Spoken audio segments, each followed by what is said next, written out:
So I came on here and I was almost right, actually. I was almost right on the whole thing about the Arizona State Sun Devils. I had told you I wasn't that worried about the NAU game. I thought Arizona State, for the most part, dominated NAU, but because we have low sports self-esteem, that we found reasons to get upset. And then ASU went into Mississippi State, and I don't have a ton of thoughts on this game outside of the fact that ASU is on the verge of becoming the 2024 Arizona Wildcats in 2025. But it's almost similar to the Cardinals argument that I just made a second ago.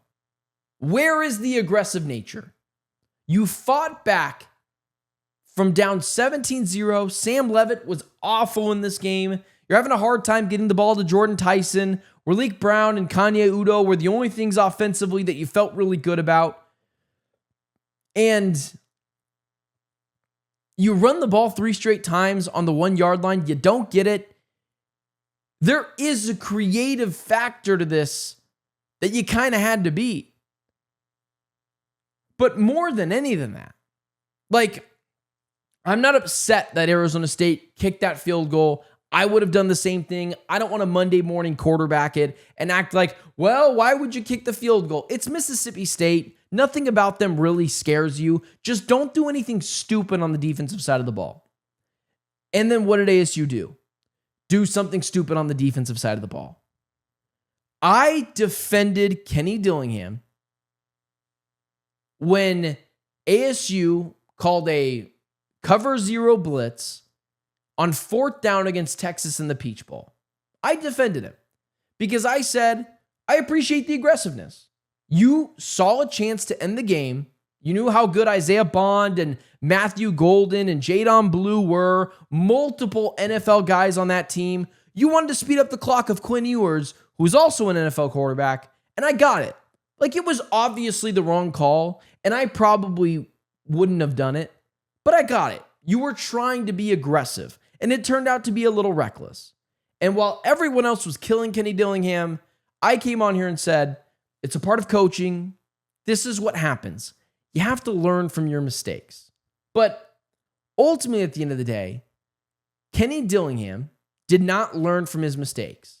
It would have been totally okay and excusable that ASU ran a cover 0 blitz against Texas and ended up losing the game in the Peach Bowl. As long as you learn from your mistakes, as long as that mistake wasn't made in vain. And what did Kenny Dillingham do against Mississippi State on Saturday? And before you bring up the defensive coordinator, well, the defensive coordinator is actually what called the play. No. The defensive coordinator is calling the plays in the first drive, second drive of the second quarter. Kenny Dillingham has every right and every responsibility to get on the headset and scream at his defensive coordinator, do not run a cover 0 blitz here. But he didn't. And he knew that there was a possibility that might happen. And Kenny Dillingham opted to not do that. So, yes, does Sam Levitt deserve blame? 150%. Does other players deserve blame in this game? 150%.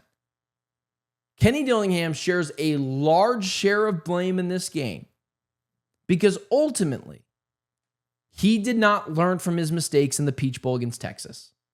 You cannot do that. You cannot call a cover 0 blitz when the opposing team needs a touchdown, when your defense had struggles early in the game with covering the wide receivers, and you blew it.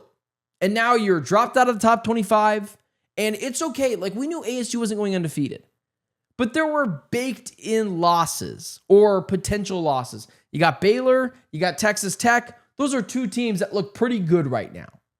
And Kenny Dillingham and Arizona State did not learn from their mistakes. And so now they've got to kind of turn things on their head a little bit. And they've got to win a game now that they probably shouldn't win. And they're not going to be ranked for the majority of this season. Unless they come out with major wins against Baylor and Texas Tech, like, they're going to be underdogs the rest of the year.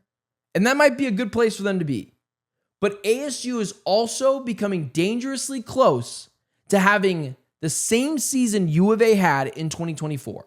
Arizona State